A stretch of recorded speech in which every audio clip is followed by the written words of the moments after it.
Good morning. Five fundamental rights that shaped India. The fundamental rights guaranteed by the Constitution reflect how the farmers wished to empower citizens of the newly birthed nation. In the years that followed, the judiciary, on its part, innovatively interpreted the Constitution and gave to us rights ranging from the information and education to free legal aid. Some of the most fundamental guarantees flowing from the Constitution are substantive equality, right of creative expression, right to practice one's religion, right to privacy, and finally, right to enforce fundamental rights.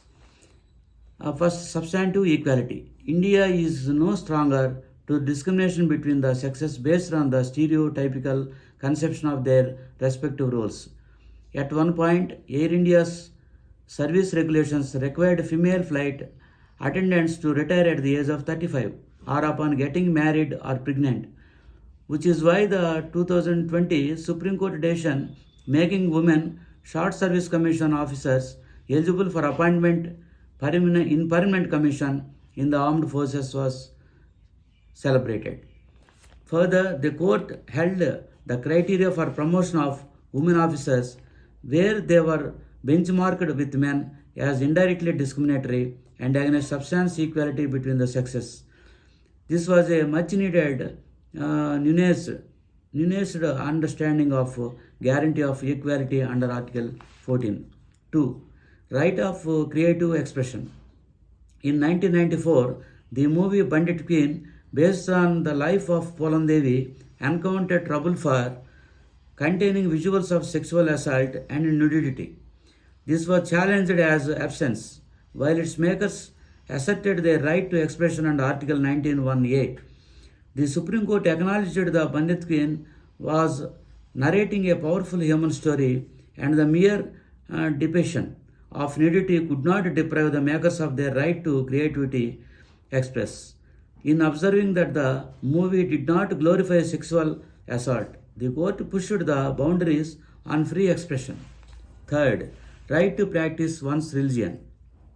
The denial of entry to Muslim students wearing hijab in a Karnataka college could remind one of Bizoyi, Binumo, and Bindu Emmanuel, who were expelled from their school in Kerala in July 1985 for not singing the national anthem. The students owed allegiance to Juvo and their faith prevented them from participating in any rituals except prayers to their God. When expulsion was challenged, the Supreme Court recognized that the refusal to sing the national anthem emerged not from disrespect from the students' genuine and conscientious belief in their religious tenets. This was construed as practice of their religion, worthy of protection under Article 25. For right to privacy, in 2017, when the Supreme Court recognized the right to privacy as a fundamental right, it spoke to both the past and the future.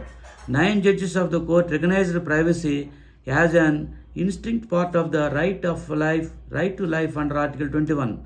Previously, smaller benches of the court has recognized privacy as imperative to an individual's dignity in matters concerning state surveillance and health records. This was concretized in 2017. Its impact is already visible on other claims embedded in privacy.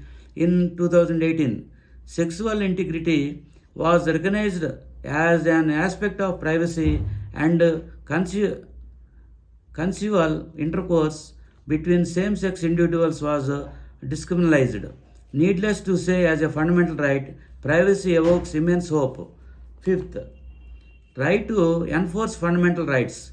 The beauty of our Constitution is that the right to approach the Supreme Court for enforcement of fundamental rights is a fundamental right in itself. No wonder then that this right under Article 32 was considered fundamental to the others and called the heart and soul of the Constitution.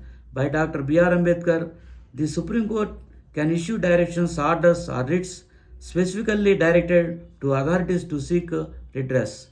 to give effect to this right. Some examples of the court's interventions under this provision include directing the state to pay compensation for rights violation, resettling displaced tribals, and controlling environmental pollution. Thank you. Adhar Nutrapatna Isra.